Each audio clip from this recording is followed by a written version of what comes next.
This is Aaron Shedlock. You're listening to the audio flow. You're listening to the audio flow. You're listening to the audio flow. You're listening to the audio flow. You're listening to the audio flow. You're listening to the audio flow. You're listening to the audio flow. You're listening to the audio flow. You're listening to the audio flow with Jacques. Listening to audiobooks never sounded so good.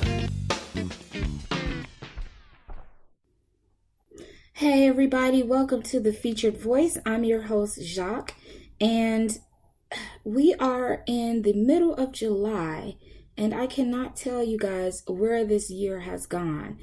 It's almost Christmas, everybody. It is almost Christmas, and I have listened to not as many audiobooks this year as I did last year because I've been super busy. So I apologize that I have not had a chance to get online and let you guys know what I've been doing and what I've been listening to. But if you head on over to my Facebook page, The Audio Flow, you will see my top 15 audiobooks that I've listened to from January to June, and you can get an idea of what's been in my ears. And I'd love to hear back from you about what you've been listening to and what you think I should be listening to and reviewing on the show. But today, I have an awesome show for you guys. Somebody that I have been sort of friends with on Facebook since last year, and we chat back and forth. He is absolutely amazing, so talented in so many areas, and I'm sure you've heard him. Even if you have not heard his audiobook, you have heard him if you've listened to the audio flow. Why? Because it is the person that does the intro for the audio flow, Aaron Shedlock. Fantastic guy, fantastic performer, and just an all-around great friend. And I'm so excited that he's on the show today. You can actually hear him in one of my favorite audiobooks, and on the Facebook page, you'll see that it topped out at number 1, West by Stacey Marie Brown. I just cannot stop talking about that book. Unfortunately, it is book 9 in the series. If you don't mind being behind and listening to things backwards, then I suggest you scoop up a copy because, oh my gosh, it was everything. And so I'm so excited to have him on the show. So let's have a chat with Aaron. Hi, Aaron. How are you? I'm good. How are you?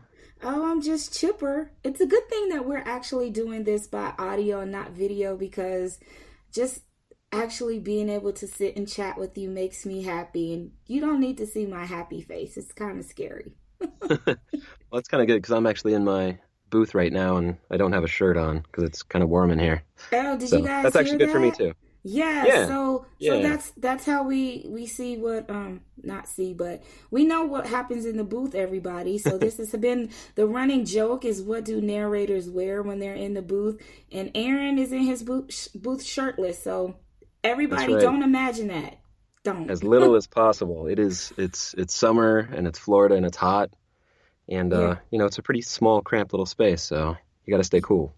Well, yeah, you do have to stay cool. Well, thank you so much for being on the audio flow. I'm super excited to finally have a chance to not meet you, I'll do that in October, but chat with you on the show. We, kind of do this back and forth on Facebook, but it's so nice now that I actually get some time with you and pique your brain and do all the fun stuff that us podcasters like to do on our show. So, yeah.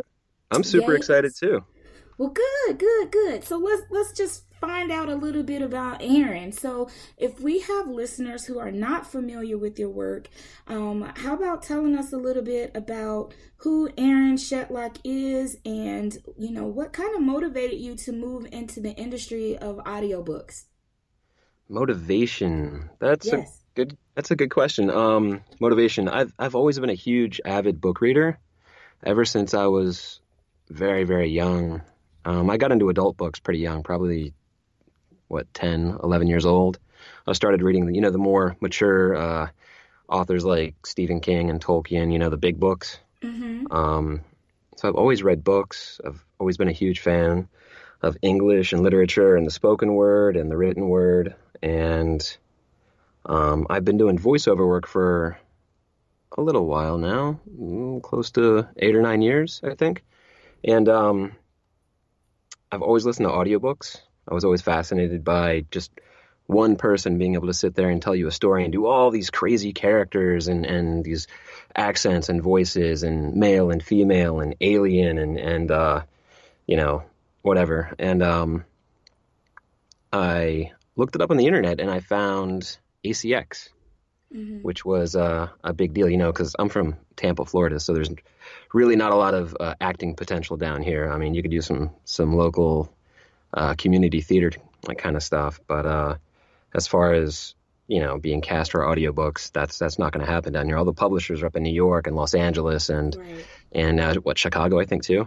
And there were just no opportunities for that. But then I found ACX, and it gave me the opportunity to kind of promote myself and reach out directly to some of the indie authors and publishers too through there. And it all just kind of worked out. I really enjoyed it. And you know, the first thing I thought of when you said, I started reading adult books when I was 10, I wasn't thinking about Stephen King, of course, but Right. yeah, that's Oh, because my brain just, my brain filtered adult books to, you know, romance and things. And I was going to say, man, right. you were an early bloomer, Aaron, I think for those adult 10. books probably started maybe a little later, like 13, 14, once the puberty kicked in. Yeah, okay, that sounds a little bit safer. So thank you for clearing that up. Yeah, yeah, So you've been in the voiceover industry for quite a while, yeah. and I know with your previous position, because in case people didn't know, you did go full time into audiobook narration, but in your previous position, you were somewhat, were you doing corporate voiceovers and marketing? What were you doing prior to going full time? No, I had a very strange job. I worked for, and I still do a lot of freelance work, and I still work for him, but I worked for Anthony Sullivan, who is the OxyClean, the British OxyClean guy. He's the big pitch man. He does most of the Yes. infomercials that you see on TV. Uh-huh. He does a lot of work for a company called Telebrands, and they promote just hundreds and hundreds of products on the television. So all those late night TV shows for the Thundersaw and the Hurricane Spin Mops and the Pet Eggs and the Pet Egg Powers. Sully, that's his nickname. That's what we call him. Sully Uh-huh. produces most of that content. He also worked with Billy Mays, and they had a TV show that was on the Discovery Channel, I think. They had 2 seasons. Right before Billy passed away, they shot the first season. Billy passed away. Sully shot the second season on his own.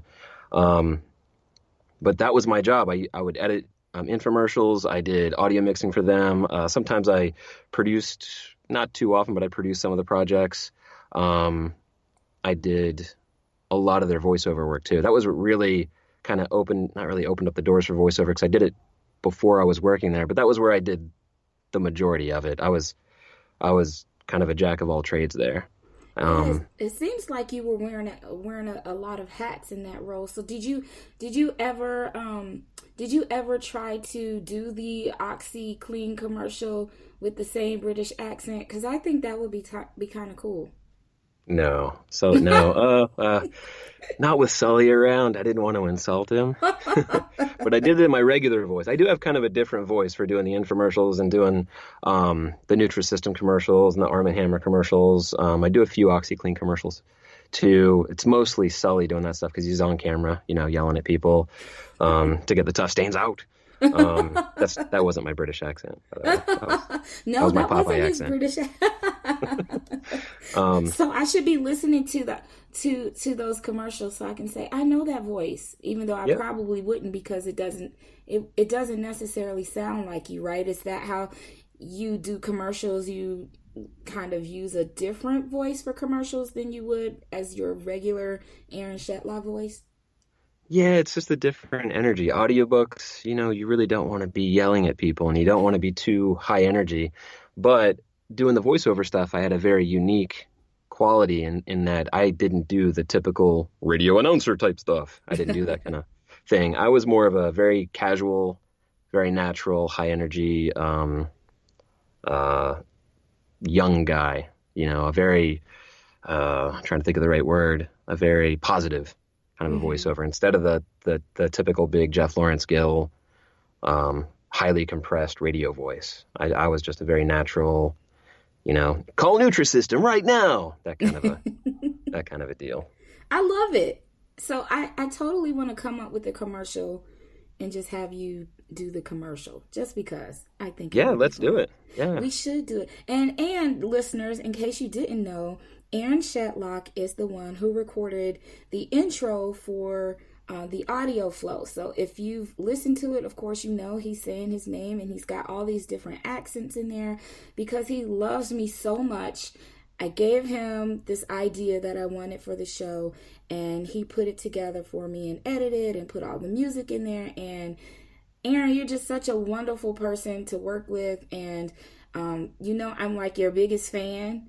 I'm going to say I'm your biggest fan. I don't care about what anybody else says. I am your biggest fan. And I'm trying to remember how we even connected or how I met you, what book I actually listened to first that you, I remember. You did a short, I think it was a novella, and it might have been like a paranormal with, I think was he a wolf? And he was, looking for a mate, and all these women were the like... spanking one. Yeah, that one. The spanking one. That one was awkward.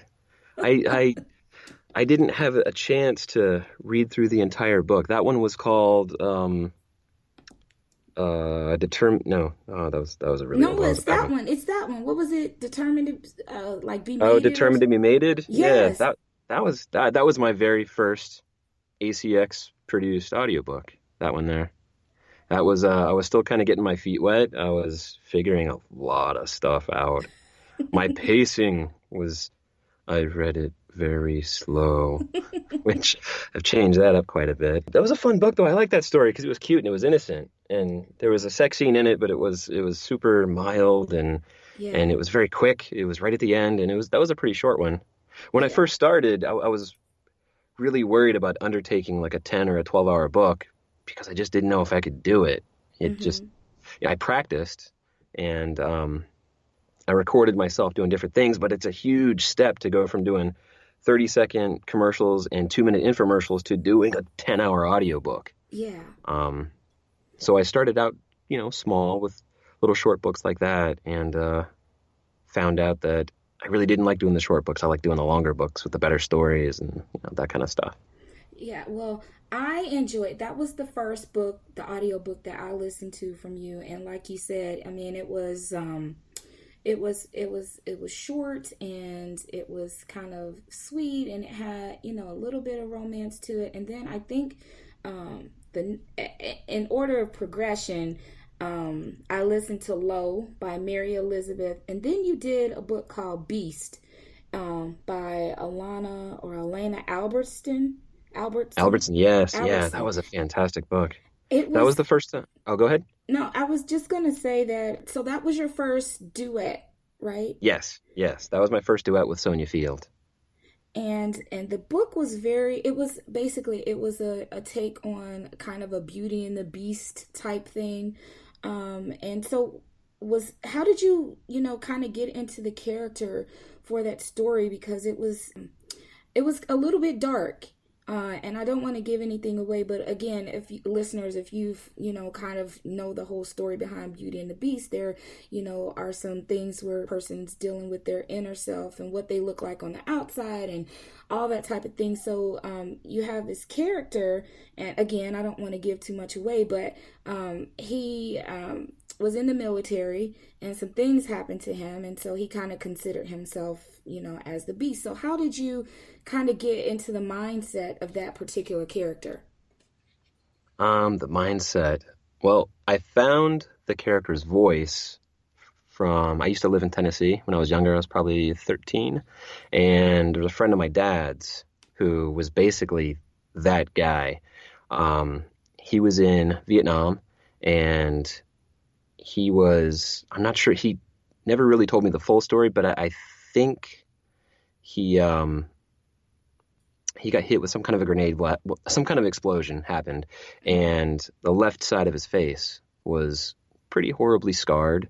He was an older guy, and but he had this super thick Tennessee drawl to, he had a very thick Tennessee drawl, and we used to spend a lot of time. He used to hang out with my dad a lot. They worked together, and that was kind of where that character came from. But then after reading the book, I found that that character he was a big, super big, tough guy. He was a big, tough military alpha kind of a character, but he had this broken side to him, and that was I really wanted to accentuate that, and hopefully I did a good job.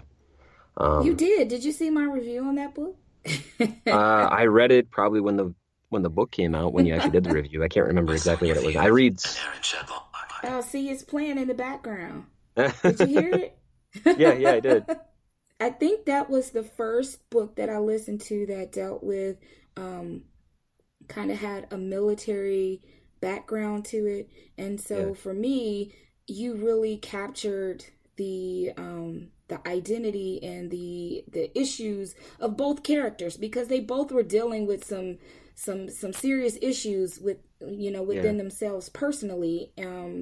And so you and Sonia, you guys did a really good job. And for that being your first duet, hopefully first of many, many to come, it really balanced, and you guys played off of each other very well. And so if you guys, listeners, haven't had a chance to listen to that, I highly recommend it. I did do a review on it. So if you want to go to Audible, I think I also reviewed it on my blog on the Audio Flow. You'd have to go and search back, because I think I listened to it last year. But such a great story. And then, of course, I listened to Jax, which was a little bit different. It's a little bit different. Yeah, that was a different kind of story. That one is all based around the MMA and alpha cocky cage fighter. I think the series is actually called the Cocky Cage Fighter series. So those characters are completely different from, the PTSD alpha military guy. Yeah. I think I did Jax actually before that one. Or maybe, I'm not sure exactly, because sometimes the productions kind of overlap. I'll record one, send it out to get edited, and through one person, and then record another book and send it out to somewhere else. And sometimes they kind of overlap, and one shows up before the other. Jax was a cool story, though. I like that character. He was tough. I love the welterweight world champion, MMA brawling, grappling, crazy guy. That was a good story. I like that one. It was a good story, but let me tell you, his little brother, Jude, yes. Jude was so okay. I don't know where you got the character or why you decided to give him that voice, but he totally was like the funniest character in the story. And him and why can't I remember anybody's name? What's the girl's name? See, this is what happens when you read stuff like, a year ago, and you try to go back and remember everybody's name. But the way Jude Paige. And what was her Paige name? with the girl's Paige, character. Paige yes. with the girl's character. Yeah, Jude that just and came to me too. I didn't have that. That just Jude came and to me just now. Paige, when they had this whole conversation about the Oreo cookie, and Yes. okay, everybody, like really, if you haven't listened to this story, Jax is great. I love him, his whole attitude and everything that's going on with him. But Paige and Jude at the table having this conversation about the Oreo and the cream and how they eat the Oreo cookie, I'm just telling you. Classic. You will never look at an Oreo cookie the same after you listen to Aaron's portrayal of that conversation. That's all Jude I was want to say. Yeah, Jude was a super fun character. He was my favorite character out of that whole book. And I really wanted to do the second book, which was his story, but things didn't work out that way. And another narrator was selected for that one. But Jude was super fun. I don't even know where I came up with that character. That was just in my head when I read the book. Jude was this cool kid. He was a little bit younger. He had the older brother that was the welterweight champion of the world. And he was like the young, innocent virgin kid. But he's, still super cool. Yes, you made him cool. You made him cool. You made me fall in love with Jude. Like, yeah, it was such a good story. And so, okay, I know we're going kind of through your playlist, and trust me, there's a method to my madness here. So, okay. So after Jax, what did I listen to after that? Because you've given me the opportunity to review and listen to quite a few of your books, and some of them are still on my to listen list, but I have to skip ahead a little bit because you know what book I want to talk about. And you have so many new fans just based off of me telling everybody that they needed to listen to West. And Yes. And thank you so much. That was so awesome of you. you're You actually got me that book. The author, you got in touch with you and you pointed her in my direction, and that's yes, super awesome. I remember it like it was yesterday because everybody that knows me knows that Stacey Marie Brown is my favorite author. She knows it. I would totally move to where she lives to be her PA, even just to walk her dog Cooper. I don't care. But so she put up this note after West came out, and I read West way late. So when it came out, I didn't read it because my reading schedule has been pretty, busy. And so when I finally read it, I was like, oh my God, this book is amazing. I can't wait till it comes out on audio. And so she put up a post and said that she was looking for narrators for West or something like that. And you immediately popped into my head. And I was like, oh my God. And I tagged you. And I was like, Aaron, check this out. You guys need to connect, or I need you to go to ACX and audition, or whatever it was. So then neither one of you said anything, right? So I just, let it go.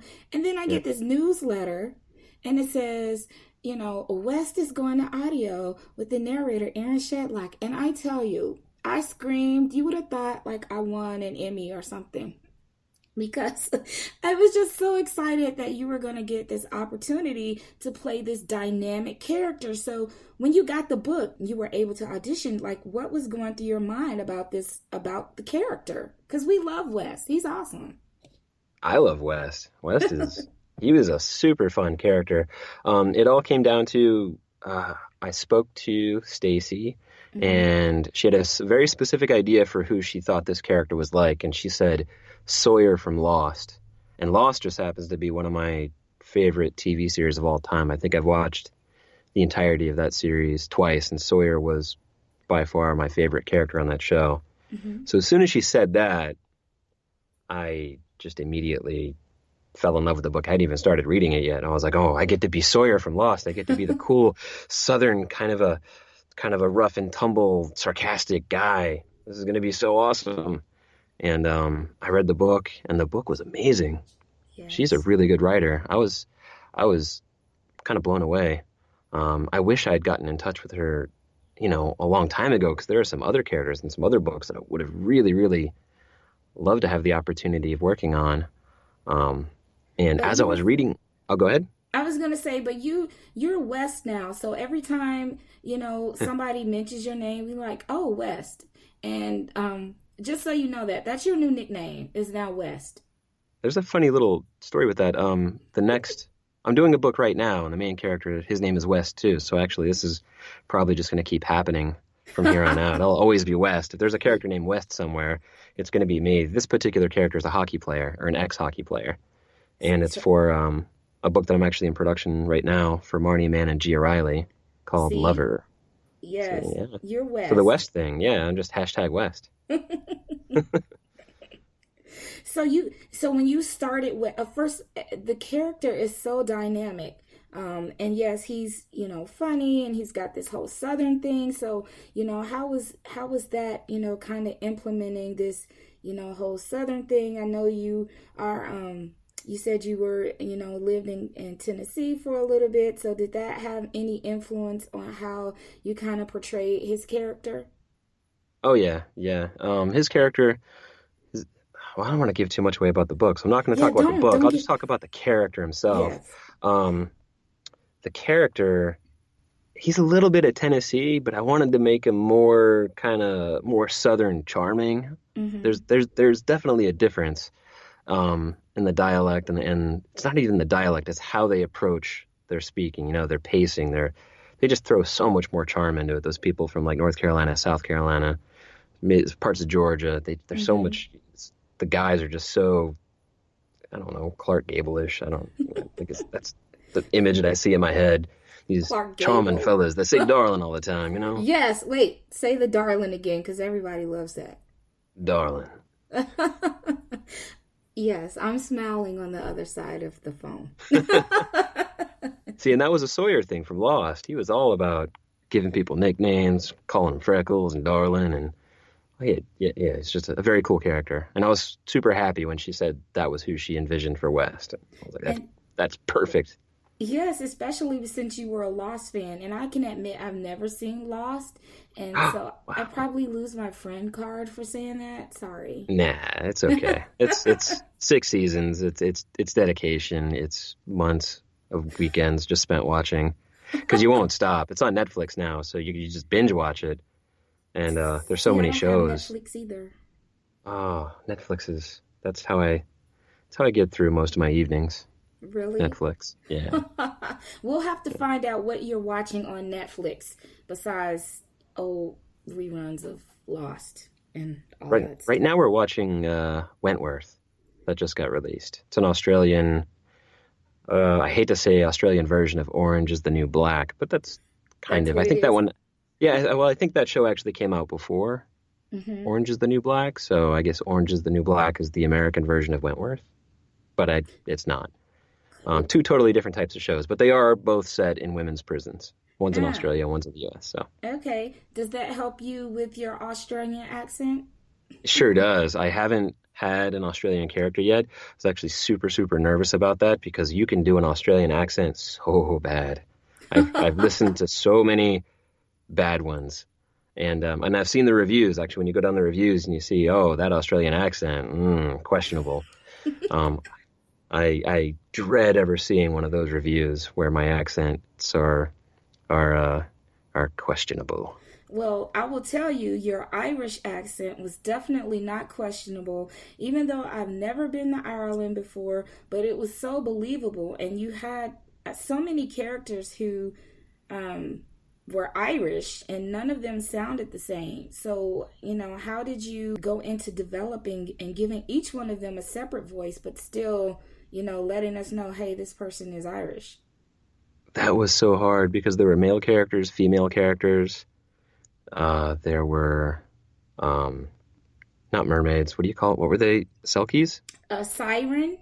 Sirens. Yes. There were sirens. There was singing. There were so many Irish characters in that book. I think I lost count at around 19 or 20 different characters. Luckily, most of them only had a few lines. So, because coming up with the Irish accent is hard enough in its own right, but then trying to make a male version, a female version, and then another male and another male and another female, and oh, this one's a siren.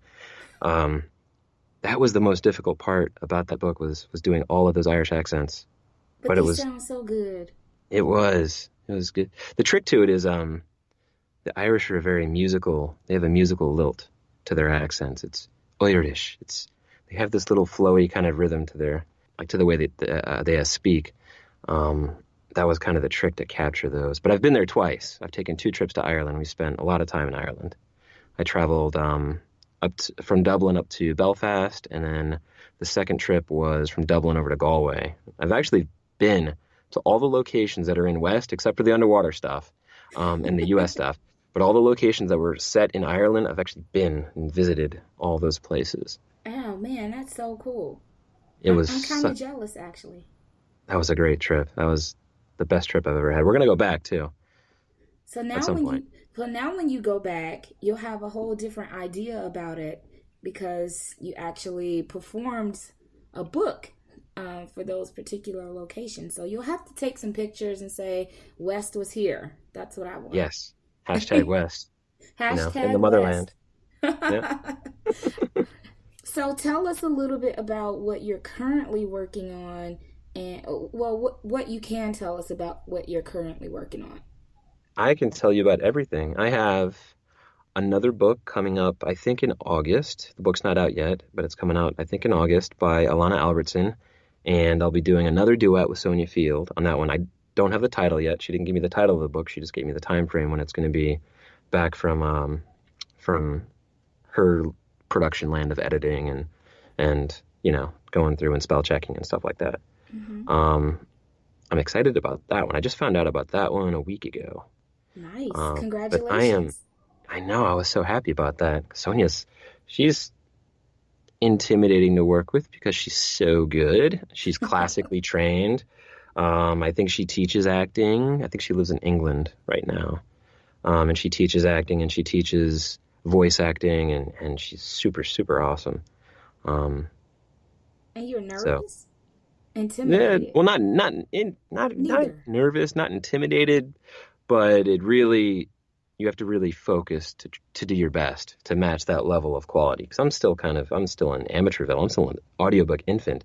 I think I have, what, 15 or 20 books under my belt, if But that. when did you start, Aaron? I should have asked this earlier. Like, when did you actually start? You said your first audiobook was that was Determined to be mated. Oh, right. actually, you know what? My first audiobook wasn't that. My first audiobook was for a sci-fi guy. This guy, Nick Thacker, this awesome author. He had a little short story, a 30-minute short story called I, Sergeant. It was artificial intelligence little book. That was my very first book. Okay. But I actually worked on that one at the same time I was doing Determined to be Mated. And that was a year and a half ago. Oh, so you're not. I mean, no, I'd say so. You said you probably have maybe 15 books or so. I see Yeah. that number growing exponentially Yes. over the next few months because everybody's going to know about Aaron Shedlock. Of course, because you're a part of the Already Screwed collection too. And I'm just going to go out and like wear all Aaron Shedlock clothes. And so people can say, who is that? And I'll say, he's this awesome narrator. And I'll just give them a whole list of all the books you've done. See, that's called promoting. You gotta That is sometimes get promoting, off. and you're so good at it. You've already done so much for me so far. I mean, I got West. You've got me in touch with Allison Reynolds. She's another author. Um, there was another author too somewhere that I spoke to just a few days ago that See, got yay. my information from you. So See, you're amazing. You should be my ah, manager. shucks. Come on. No. As I pat myself on the back. No. Yeah. But it's so easy to promote and support people who not only have the talent but who are professional, who are friendly, and it's so easy for me to talk about you and what you do because you have those qualities. And so of course, like I said, I'm your biggest fan, and I will go out and sport all of my Aaron Shetlock clothes and out and about at the mall and go in some bookstores and book signings and say and spin around and say, check out this guy, he can bring your book to life. That's what we're going to do. Hashtag West. There we go. Hashtag West. Bam. Thank you so much. You have no idea how much I appreciate that and everything you do, not just for me, but for just everyone. You seem to Uh, be everybody's best friend in this industry. Oh, that's my You new know, hashtag. Everybody's best friend. everybody's new best friend. Yeah, you're just super awesome at what you do, and you work so hard. How many podcasts do you have? How many podcasts and book Oh reviews, and gosh. how many things are you doing right now? And by the way, just Um. so you know, I've got your coffee mug. It's right here. Oh yay! See, I wish I could see a picture of you drinking out of that Aaron Shetlock mug, but I'll have to take a um, picture. I don't have my phone with me, but I'll take a picture as soon as I get yes, done with this. yes, take a picture. But I'm doing so many things I can't keep count, but it's just fun. I enjoy these conversations that I get to have with people like you and just upcoming narrators who are just starting out, and it's just a lot of fun, networking and connecting and things like that. And so I do want to ask you about, there was another book that you did. Was it Prisoned? Prisoned. Prison Yes. was one of my favorites. It was a very, very dark read. I was actually worried about accepting that book because of how dark it was and the subject matter, and that was a rough one. That was a kind of an emotional read. So I did both. It was a dual POV story from two different characters' point of view. One was an Mm-hmm. alpha male kind of guy, and one was a very, very broken female. Mm-hmm. And getting into that role was, and I watched some horrible movies to try and like focus, try to glean, try to get into that character. She was she Mm-hmm. was she was a tough one. She was a tough cookie. So do you think that playing that role kind of gives you a heads up into other roles that you may want to do similar to that, or maybe not? How did you feel after you completed it? Drained. I think every day in the booth that I was working on that was pretty emotionally draining, Mm-hmm. you know, because there were just scenes that were just so hard to get through. Mm-hmm. And the character was, I mean, I'm not going to give anything away about it, but the character was just, she was very broken through, you know, the first good 2/3 of the book, but there was you know, the ending was just so amazing that it brought everything back, you know, back to the world of awesomeness. But very physically drained at the end of the day. So I get out of the booth all sweaty and just tired. And I was finishing up that one actually while I was still working full time. So when I was working full time, I was working about 50 hours a week. Plus I had a 2-hour commute to and from work. So they were like 10 to 11, sometimes 12-hour days. And then I would go in the booth in the evenings when it was dark and scary and quiet. And I would read my books, or I would do it on the weekends. Usually I picked like a Saturday, and I would spend a good portion of Saturday to get as much as I possibly could done. But I remember that book. I was tired at the end of every session. You know, it's interesting that you say that because, again, as a listener, sometimes we don't think about, of course, when we read a book, we are emotional about it, but then, you know, you guys have to read it and then you have to perform it, and Yeah. it can be very mentally draining, like you said. And so what kind of things do you do that kind of, you know, bring you back and, you know, help you refocus and get your mind to get out of that particular state? I don't know if I ever actually leave that state until the book's finished. Once the book is done, you know, you kind of follow the same flow as the story. You know, the book starts out, you're feeling it's a brand new project, so you're super happy, you're excited about it, you get into the story. For those darker kinds of stories, you know, once they start going down that darker path, you kind of follow along with it. You know, you're along for the ride, and I'm basically taking people along with me. You kind of just stay there until the book comes out of its little darkness. Yeah. By the end of the book, you're happy it's over, so you can get back to the real world. Yeah. You know, I think about like interviews that I've read of like method actors like Gary Oldman and Heath Ledger and other awesome, amazing actors that get super into their roles, and they just kind of stick with it until they're done, because you can't really come back out of it. It doesn't really work that way. Right. You're in it. If you come back out of it, the next session that you have, you go into it with a completely different, you know, you can't come into the middle of a dark scene all super bubbly and happy. You just kind of stay there. Yeah.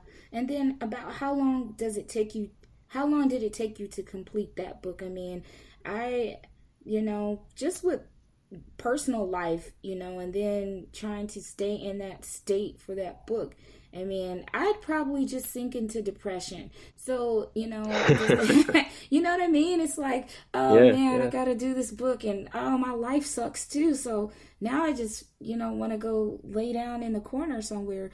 And so does that help you? I don't want to say like want to finish the book faster, of course, because you said you were still working full time and doing this particular book. I mean, I don't want to know, like, did that affect you at work? Or, I mean, it just seems like it would be a lot. And if you have to stay in that state so that you can keep the mood, you know, of the book, did that help you, you know, say, okay, this book is, I don't know, 10 hours. So maybe I need to do a couple extra hours so I can finish it a little bit faster.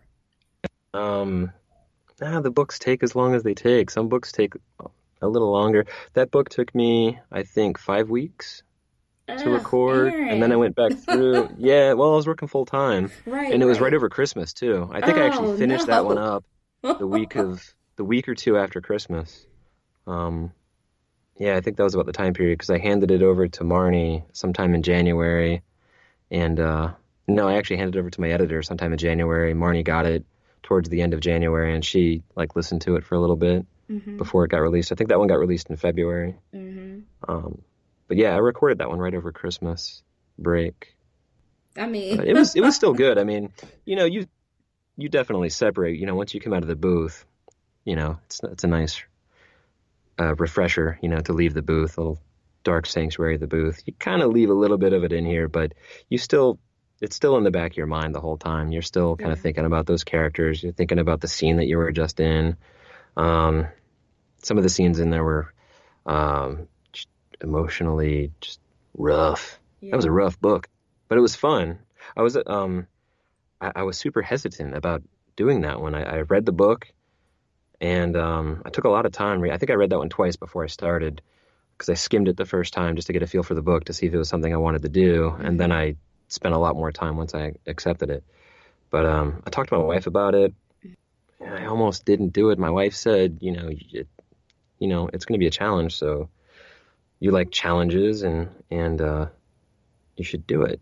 So I just did it. And you did it, and that's a good thing for your library. It shows that you aren't hesitant or fearful of kind of pushing the envelope to kind of take on projects that may touch on subject matter that people may find uncomfortable. I guess that's the way I would use it.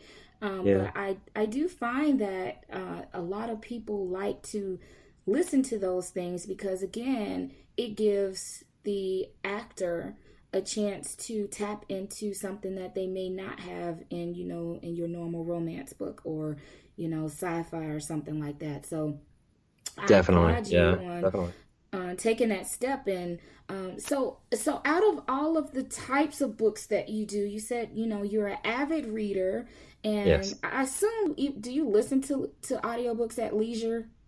Oh yeah. I listen to audiobooks. I have one right now. It was a lot easier to listen to audiobooks when I was making that 2-hour commute to and from work. I would burn through audiobooks on a weekly basis, just with the drive, not including like when I go to work out at the gym or I go for a bike ride around town. I went through a lot of audiobooks, which was really helpful because I've always listened to audiobooks. I think one of the first audiobooks I ever listened to, it was a Frank Muller piece, and I can't remember if it was The Gunslinger or if it was Interview with the Vampire. It was a long time ago. I think it was on cassette. Oh. I got it from the library. Yeah, Books it was a on long tape. time ago. Books literally on tape. No, actually, you know what? I think I got it from a Cracker Barrel. Yeah, that sounds about right. Yeah, but I definitely listen to a lot of audiobooks. I've got a whole slew of narrators that I one-click anytime anything new from them comes out. Doesn't matter what it is. I actually kind of like it when narrators do different genres, because if a narrator sticks with one genre, it kind of starts to feel like it's the same character over and over and over and over again. When they start doing different stuff, there's one narrator in particular that I love. His name is McLeod Andrews. He does a lot of different types of books. Not a lot of romance, but he has done a few romance books. But he has a diverse library of material. I think he's got 250 audiobooks under his belt. That's you and and they're Laurel. You and Laurel both said that you love his audiobooks. I love, and I stalked him on Facebook, but he is such a super cool guy. I stalked him on Facebook. I had a bunch of questions for him. I asked him about being an audiobook narrator, because I was listening to the Reckoners trilogy, Steelheart, and that was what got me to do the Google search, and that was how I found ACX. So I immediately found him on Facebook. I friended him. He responded back. I started sending him messages, and he was such a super cool, fun guy. I had a short story that I published, one of the only stories that I've ever actually like put out to the world at large. It was a little short story that I wrote, which is actually a small section of this massive novel that I've been writing for 5 years now. Join the club, Aaron. It's okay. I know. So much stuff I do. I can't, my mind just endlessly it's on fast forward. I think it's always going to be that way. It's never going to slow down. But I asked him, and he offered to narrate it for me. Wow. Yeah. That's freaking awesome.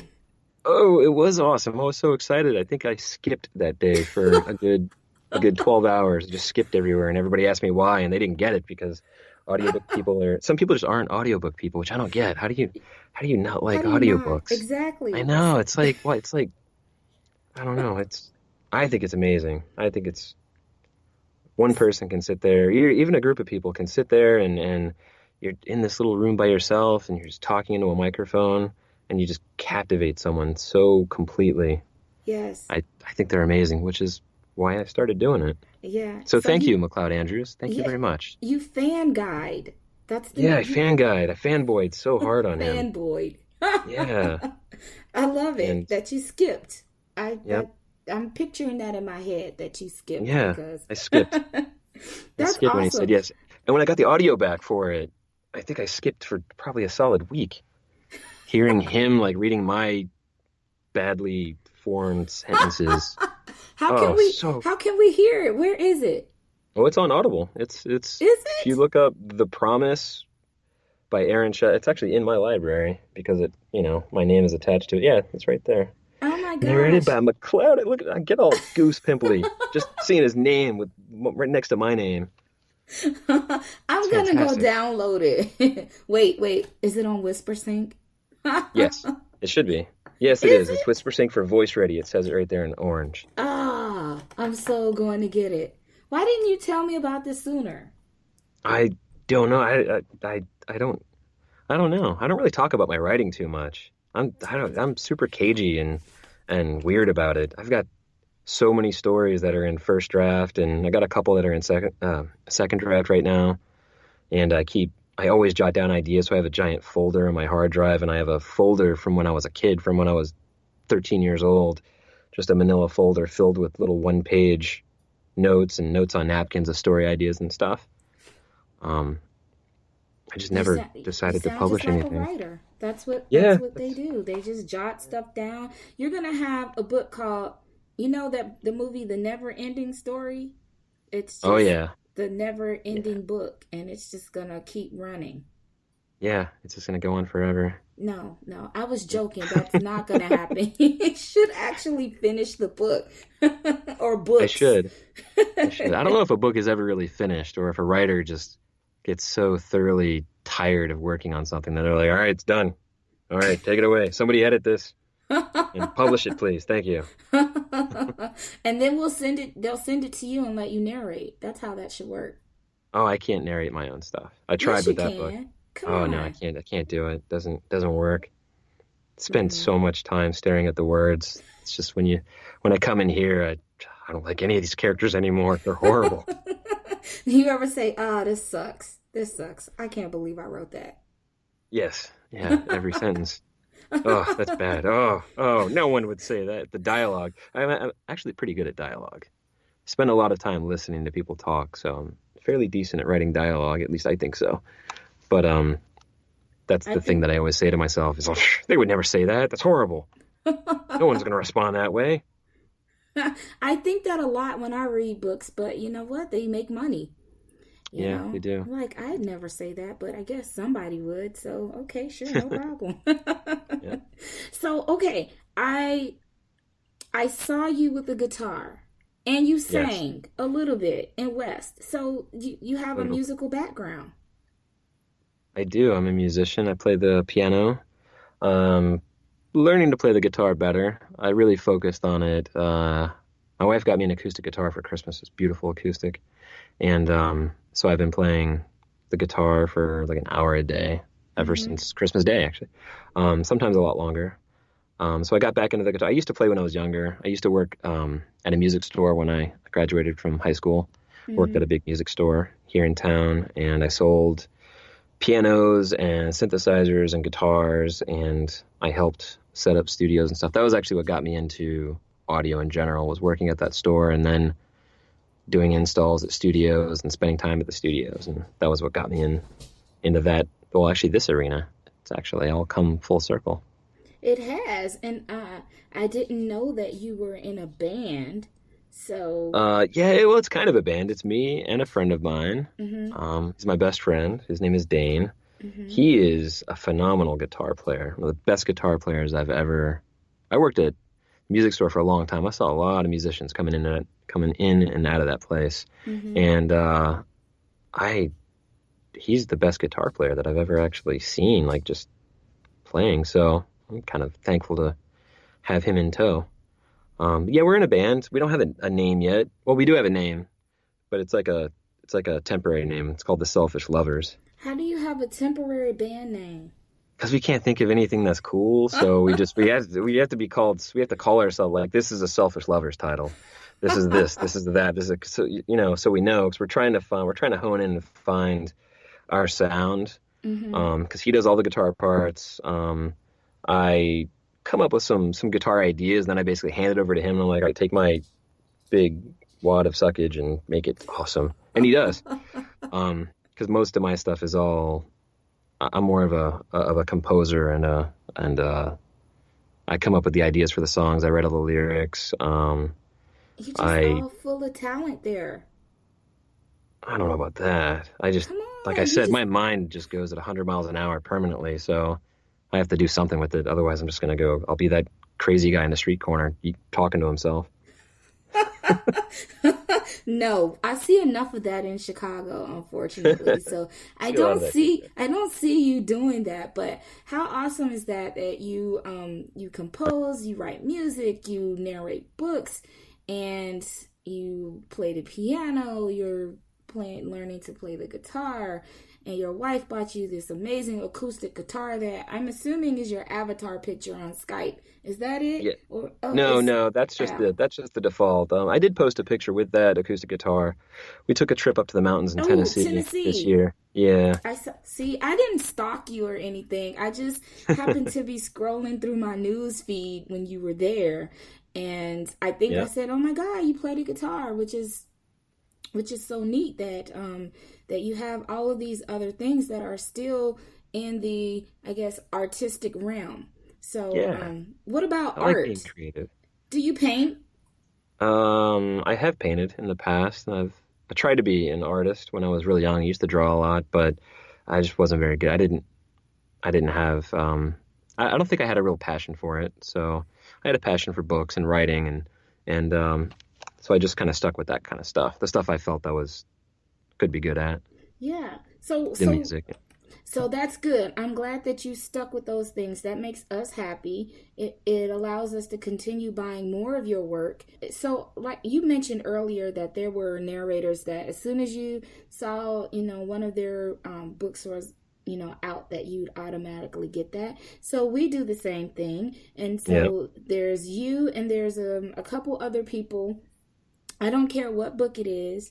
I don't care, if it's which name they're narrating under, then I'm going to automatically purchase it. I don't care how much it costs. I'm just going to do it because I am invested and I love the work. So, it may take me a while to get to listen to it and review it, but it's in my library and I bought it. So that's kind of how I roll. But what are, so we know about your narrator. So books. Do you have a favorite author? Are you a one-click person? Like every time the book comes out, you automatically purchase it? Oh, no, not well. Stephen King is probably my favorite. At least I've read probably more Stephen King than anything else. Mm-hmm. I like his style of horror, and not just his horror stuff, all of his stuff. He just has a very particular style that I like. He's super wordy and his books are huge, and I just like what he does for me when I'm reading the story. I really get into it. I don't necessarily one-click all of his books. He's got so many books. He does. But I definitely, when I see them, I'll definitely like, oh yeah, I'm in the mood for StephenKing, and I'll go and I'll buy one of his books. Mm-hmm. All of his stuff I don't do digitally. I go to Barnes and Noble and I have to have the paper versions for some reason. I was just going to ask you. It reminds me of when I was a kid. Yeah, I was just going to ask you if you were like old school and you liked, paperback and hardback cover books. I love paperback and hardback books. I didn't start reading ebooks until I started doing the narration thing, because you have to. I can't deal with having a book in front of me flipping pages. Right. It's got to be on a digital medium. It just has to be this way. I still have trouble getting used to it. Maybe if I found the right reader, maybe I need to not read on my iPad for pleasure. The iPad just doesn't feels like Work. just feels different. Yeah, it just feels different. It's not like reading a book. You got a big heavy book sitting in your lap with a cup of coffee next to you. See, Just something about that. I love it. See, now I feel like I want to go to my bookshelf and actually read a real book. Yeah. But there's nothing like the smell of paper in a Yeah, book. like when you walk into a Barnes and Noble, that weird coffee, paper, musty, just kind of, or like a really old, like one of those antique bookstores where they sell like Yes. first editions. Those places, if there was a cologne or like a fragrance you could buy to spray in your house, that would be it. That would be my ultimate. My What house would they be could. called? Paperback. Yeah. That was my lottery dream, actually, was if I ever won a lottery, I've got, a certain list of little things that I would definitely do. And one of them was open up a bookstore coffee shop that also had an audio studio in the back for recording, bands, like a free audio studio where bands and musicians could come in and totally for free to just go and record and make awesome music. That was my lottery dream, was to have the bookstore up front next to a coffee shop. I love coffee. Love coffee. And the audio studio in the back where it's nice and quiet, all on its own. You can still do that. Could still do that. We make it happen, Aaron. Come on. I'm working on it, man. Okay, Like good. 6,000 audiobooks from now, I'll have enough money to open up my own coffee shop. 6,000. Maybe we should start with like 600. That's 600. 600. That's my first goal. Actually, my first goal is 50. That's my next goal. I got to get 50 Okay, audiobooks 50. So how many 50 more audio. do we have to go? How many titles do I have? I should look that up. I really should keep track of this kind of stuff. 18, but one of them is a book that I wrote, so 17 titles. A couple of them are short stories if they don't really count. Okay, we're going to make that happen. Everybody, authors especially, Aaron Shedlock is available, and he has an amazing library of however many books he just said, but they are a wide range. So it's not just one specific genre, and he is multi-talented, and he actually sings. So if you have a book that is a rock romance and there's lyrics and you don't want the person just to read the words, you want them to sing it, he's a composer. Look at that. That would be my dream come true. I finally got a rock and roll romance. I've wanted one ever since I saw Mandy Beck Stoned. I auditioned for that book. I didn't get it. But ever since I saw that book and I did the audition for it, I wanted to do a rock and roll romance. I want to play a rock and roll boy so bad. I got one. I think towards the end of this year, November, December, maybe, I'm going to do another L.A. Fiore book with Laurel Schroeder. Well, Tracy Marks. Sorry. That's okay. She's outed. She's outed. She outed herself. I don't feel so bad. So that sounds fun. So we should be looking for that toward the end of the year. At the end of this year, November, December, I think. It's another L.A. Fiore book. I think this one is a paranormal romance. The main character is a little rock and roll cool guy, which is going to be, I'm so excited about that one. I actually have a lot of books under contract right now. What was that? That's good. Do you get to sing though? I don't know about singing. I haven't even seen the book yet. I'm not sure if she's actually finished with it yet.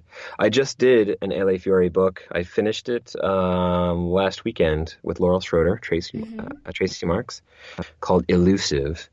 It's a pirate book, and it came out so good. So excited about that one. I'm excited because she was on the feature voice last week, and we kind of spoke about this. And I said, "So is it old school pirate?" I was like, "Does anybody get to say "I matey"? Are there any wenches or anything like that?" Oh no, these are new school pirates from Brooklyn. They all got Brooklyn accents and some. Oh, I got to do my Cajun accent. That's one of my favorite accents. Louisiana Bayou kind of accent. That's one of my favorites. Let me hear it because I'm going to New Orleans this weekend. I want to match it up. So. Oh yeah, you going to New Orleans, mon cher? Oh, see. Yeah, you come down here. Come down to the bayou. We'll give you some crawdads and some of them little Danish pastry things. Up in here. I love Cajun. I'm squeaky. I was just in New Orleans this year in January. I had so much fun. Well, I'm planning to have so much fun too. So I will It's a cool be town. I will be looking for the guy that sounds like that and calls me mon cher because Oh, if you yeah. find him, just grab a hold and hang on and don't let go. Oh, see, yes, that sounds amazing. That's As long and as I he's will in the city. I don't know if you want to go too far outside the city and find that guy. no I don't stay know how within the sexy. city limits. Yeah. Take a friend, don't go alone. Yes, exactly. Take several friends. Go in a On the group. safe Safe. side. Yeah. Oh man, well, it's been so fantastic speaking with you. I think, we've chat for almost an hour and it I went saw by that. so fast. It went by so fast.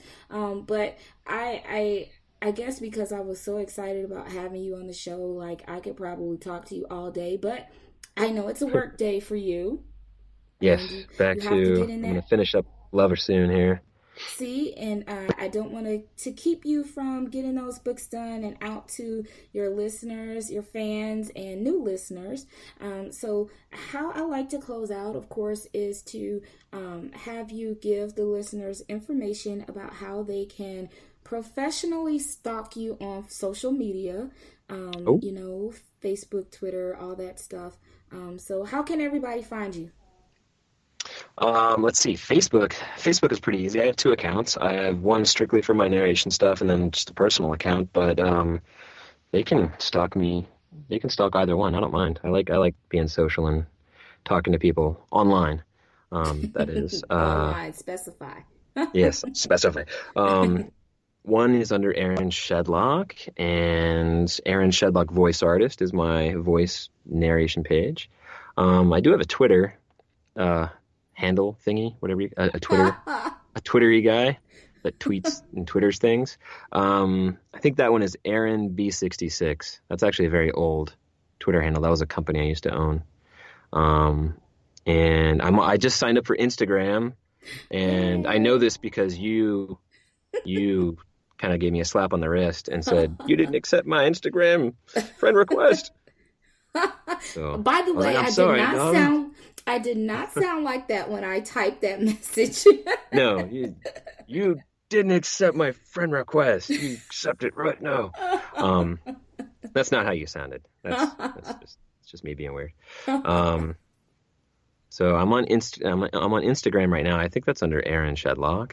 And what's the other social thingy? Do you have a website, Aaron? I do have a Or website. SoundCloud? Okay. No SoundCloud, just website. www.aaronshedlock.com. See, it's all Yeah. nice and simple. I kept it super simple because otherwise I would never remember any of this stuff. Well, good. So now we know how to find you. Be sure that you guys follow him on Instagram. It is all one word, Aaron Shedlock. And he's following quite a few people. But we need Yeah, people follow me. Yes, and Chit chats, have some fun. yes, and I think the fun part is most people have Facebook, but more voiceover artists really do a lot of Twitter and Instagram because it's so quick. So Aaron's gonna do more Twitter. I'm gonna do more twittering to that. Whatever it's called. We're using the Twitter. So yeah, that's Yes, how I'm gonna it's the Twitter. Oh gosh, thank you so much for hanging out with me. And everybody, Aaron will be on again this fall. He will be a part of the featured voice. So we'll have more fun things to chat with him about and see where we are and helping him with the road to 50 audiobooks. That's another hashtag. So we have hashtag West and hashtag Road to 50. And also, just go by and like his page on Facebook, follow him on Twitter and Instagram. And my authors that's listening, I vouch for Aaron 100%. Get with him or me, and we'll make it happen. Right, Aaron? That's right. And everyone, follow Jock and all of her awesome stuff. Read her reviews and go on listen to the podcasts. She's awesome. This stuff is so great. Oh, Oh, thank you. I did not pay for that advertisement, everybody, but you're so special. Again, yes, so be sure that you follow The Audio Flow on Facebook at The Audio Flow, and also on Instagram at The Audio Flow, and Twitter, _audio_flow. Our website is coming in August. I'm really excited about that. And you can also follow us on YouTube under our parent company, Booking Around Town, BOOKIN Around Town. So, yes, follow me everywhere. Follow us everywhere. All Follow right? her. Follow her everywhere. Follow us. All right. Thanks, everyone. Thank you for listening. And if you enjoyed this podcast, please feel free to give a review and also share it with your friends. And again, thank you, Aaron, for being on the show. Thank you for the intro. Everybody listen to it. Listen to the intro over and over again. It's absolutely amazing. And I heart Aaron Shedlock. I heard Jacqueline. She's so awesome. All right, everyone. Until next week, remember, it's love at first sound. Bye.